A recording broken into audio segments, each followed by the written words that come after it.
আসসালামু আলাইকুম রহমতুল্লাহি ওবরাকাতুহু। সম্মানিত দর্শক, বাংলাদেশের প্রধান দুটো রাজনৈতিক দল আওয়ামী লীগ এবং বিএনপি, তাদের রাজনীতি কি শেষ হতে চলেছে? বাংলাদেশে কি কোনো তৃতীয় অথবা চতুর্থ যে রাজনৈতিক শক্তি সেটির অভ্যুত্থান হতে যাচ্ছে? অথবা আমাদের দেশে যে একটা উদার গণতান্ত্রিক যে রাজনীতি, যেটিকে পশ্চিমা ধাঁচের ক্যাপিটাল, সেমি ক্যাপিটাল, তারপর সেমি কমিউনিস্ট,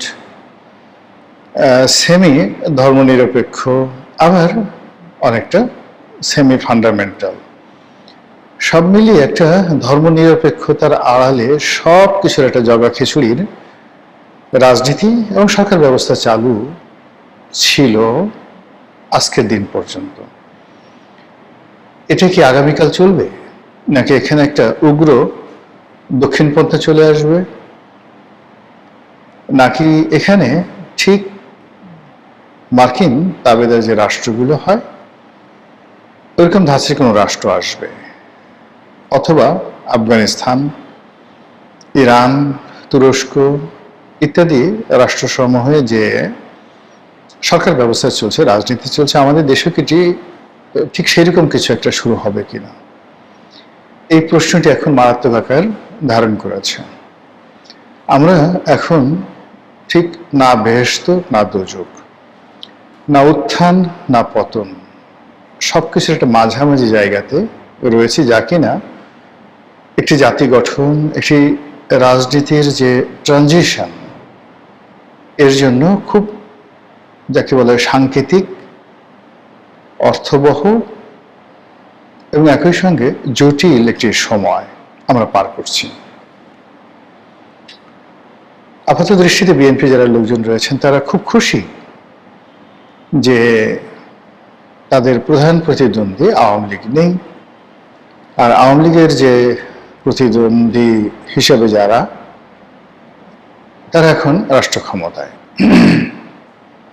অন্যদিকে যেটা আছে, আওয়ামী লীগের সভানেত্রী শেখ হাসিনা, তিনি এখন বয়োবৃদ্ধ, তারপর এখানে বয়োবৃদ্ধা, তিনি এখন বয়োবৃদ্ধা, প্রবাসে আছেন, এবং যে মামলা মোকদ্দমার ফাঁদে তাকে জড়ানো হয়েছে তাতে খুব দ্রুত তিনি ফিরে আসবে, সুস্থ হবেন, এটা অসম্ভব একটা বিষয়। কাজেই বাচ্চ তালি বাজাও বা তালিয়া বাজাও, আনন্দ করো, উৎসব করো।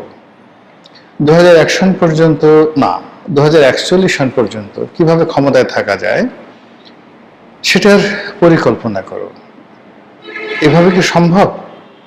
নাকি ওই দেখা যায় সিঁদুরে মেঘ, ওই আসছে কালবৈশাখী, কিংবা চারিদিক থেকে সুনামির আভাস পাওয়া যাচ্ছে, সে অনুযায়ী আত্মরক্ষার জন্য প্রস্তুতি নাও। কোনটা করবেন আপনি? এই বিষয়গুলো নিয়ে আলোচনা করব খুব সংক্ষেপে। আপনারা দেখেন যে প্রকৃতির একটা ভারসাম্য রয়েছে। নদীর তীরে যান, নদীর যদি কোনো একটা তীর ভেঙে যায় অপর তীর গড়ে। এই পৃথিবীর কোনো কিছু নেই, কোনো সমুদ্র নেই, কোনো তীর নেই, কোনো নদী নেই, কোনো জলাভূমি নেই যেটির একটি সীমা আছে, মানে এক সাইড আছে, আর অপর যে দিক ওটি অনন্ত, কিচ্ছু খুঁজে পাবেন না। পদ্মা নদীর এপার আছে, ওপার আছে, যমুনার এপার আছে, ওপার আছে, আড়িয়াল বিলের এপার আছে, ওপার আছে। রাজনীতিরও এপার আছে, ওপার আছে, মানে শক্ত একটা প্রতিদ্বন্দ্বী থাকতে হবে। যে রাষ্ট্রে, যে সমাজে এই রাজনৈতিক প্রতিদ্বন্দ্বী না থাকে, সেই রাষ্ট্রে কখনোই রাজনৈতিক বিধি ব্যবস্থা প্রাতিষ্ঠানিক লোক লাভ করে না। একটি দল খুব বেশি শক্তিশালী হয়ে যায় মানে সেই দলটি পতিত হওয়ার জন্য, পতন হওয়ার জন্য সেই দলের এই শক্তিমত্তা ব্যাপক হারে বাড়তে থাকে। আপনি যদি ইটালির ফ্যাসিজমের চিন্তা করেন, মুসোলিনি অত্যন্ত জনপ্রিয় দল হিসেবে, জনপ্রিয় ব্যক্তি হিসেবে তিনি ক্ষমতায় এলেন, আর সকল রাজনৈতিক প্রতিপক্ষকে শেষ করে দেওয়ার পর তিনি শেষ হয়ে গেলেন চিরতরে। এখন ফ্যাসিস্ট যে শব্দটি, এটি একটা গালি। সিমিলারলি ইতালির নাৎসিবাদ অত্যন্ত জনপ্রিয়। এবং অ্যাডলফ হিটলার তিনি যে রাজনীতিতে এলেন জাস্ট লাইক প্রিন্স, মহাকালের সবচেয়ে জনপ্রিয় ব্যক্তি হিসেবে তিনি জার্মানির রাষ্ট্রীয় ক্ষমতায় এসেছিলেন এবং একটি ভঙ্গুর অর্থনীতি, একটি পরাধীন জাতিসত্তা, প্রথম মহাযুদ্ধের পরে জার্মানির যে নির্মম পরাজয়, সেখান থেকে জার্মান জাতীয়তাবাদকে তিনি এমন একটা জায়গাতে নিয়ে গেলেন যে জার্মানির লোক তাকে মাথায় করে ডাকছিল। সেই তিনি হঠাৎ করে প্রতিদ্বন্দ্বী দমন করার নামে যে তাণ্ডব শুরু করলেন, সেই তাণ্ডবে সারা পৃথিবী তছনছ হল। তিনি আত্মহত্যা করলেন, তার দল চিরতরে শেষ হয়ে গেল। তো সেই দিক থেকে আমাদের বাংলাদেশে এই যে মানে প্রতিপক্ষকে দমন করার যে কালচার, এটা শুরু হয়ে গেল এরশাদ জামানা থেকে। এরশাদ ক্ষমতা এসে বিএনপি ভাঙলেন, আওয়ামী লীগ ভাঙলেন, সবশেষে নিজে ভেঙে চুরমার হয়ে গেলেন। এখন জাতীয় পার্টি রংপুরে আছে, গাইবান্ধাতে আছে নাকি বনানীতে আছে, আপনাদের খুঁজতে হবে। এরপর আপনি ধরুন 2001 সনে বিএনপি ক্ষমতায় এলেন, ওই সময়টাতে জঙ্গিবাদ বাড়লো, 21শে আগস্টের গ্রেনেড হামলা হলো, আওয়ামী লীগ তছনছ হয়ে যাওয়ার উপক্রম হলো। বিনিময়ে একাগার এলো বিএনপি, সেই যে তার উপর যে জুলুম নির্যাতন অত্যাচার শুরু হলো, যার ফলে 17টি বছর এই দলটি ক্ষমতার বাইরে।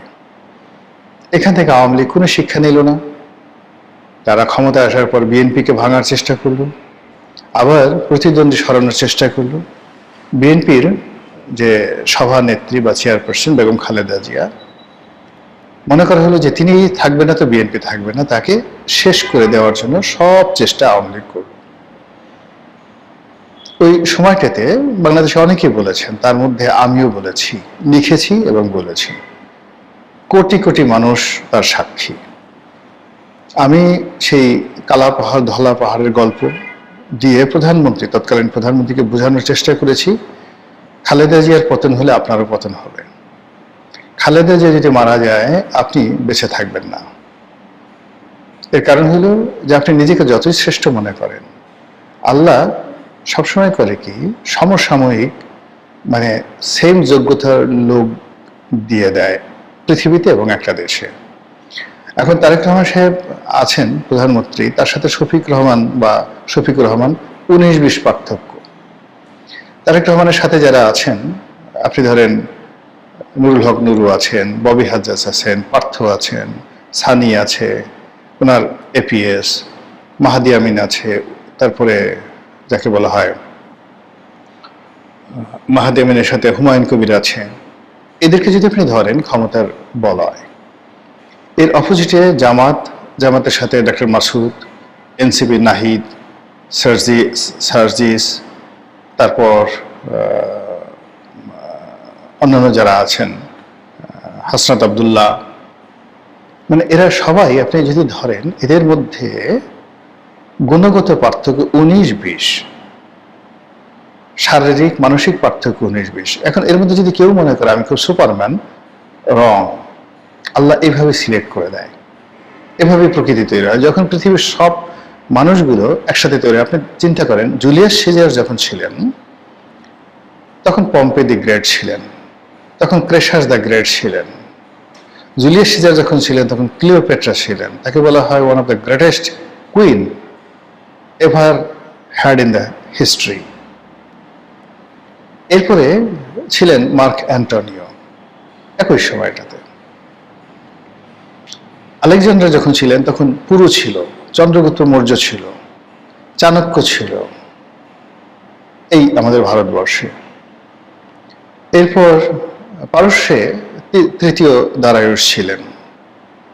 ফলে তিনি যে জয়লাভ করেছিলেন এত সহজ ছিল না, তার প্রায় সমপর্যায়ে রাজনৈতিক নেতৃবৃন্দ ছিলেন।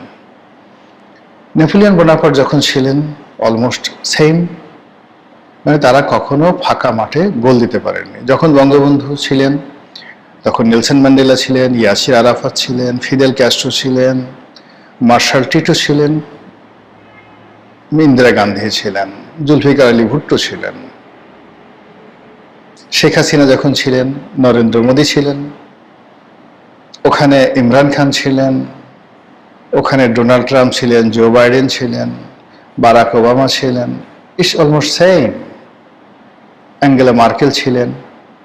কাজেই মানে আপনি কখনোই প্রকৃতিতে এরকম সময় যায় না যে এখন এক পক্ষে 10টা বাঘ আর অপর পক্ষে 10টা বিড়াল, নেভার। কাজেই প্রতিদ্বন্দ্বী যত শক্তিশালী হয় তত বেশি রাজনীতি উর্বর হয়, ব্যবসা বাণিজ্য উর্বর হয়। ব্যবসা বাণিজ্য, চাকরি বাকরি, কর্মক্ষেত্রে যদি সুষ্ঠু প্রতিযোগিতা না থাকে, মেধার মূল্যায়ন না থাকে, তাহলে কখনোই একটা সমাজ উর্বর হয় না।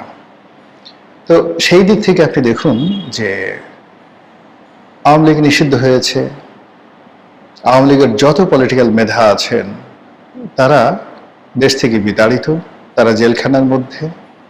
ফলে কি হলো, এখন সরকারি দলে যেটা আছে, yes boss, yes sir, yes হুজুর, ইয়েস হজরত, ইয়েস মাদ্দাজিল্লুহুল আলী।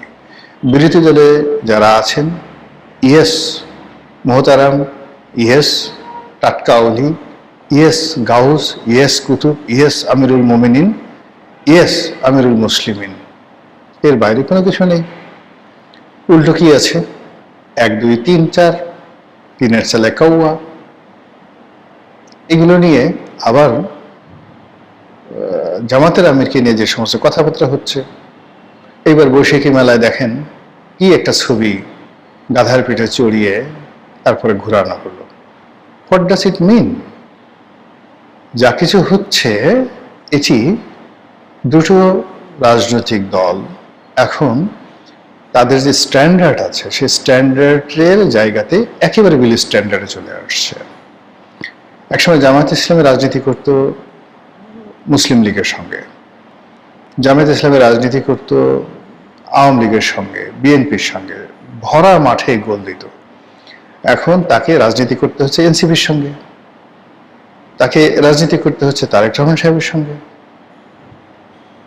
আবার বিএনপির যে রাজনৈতিক নেতৃত্ব, সেই রাজনৈতিক নেতৃত্ব তারা ফুল মাঠে, ভরা মাঠে গোল দিয়েছে।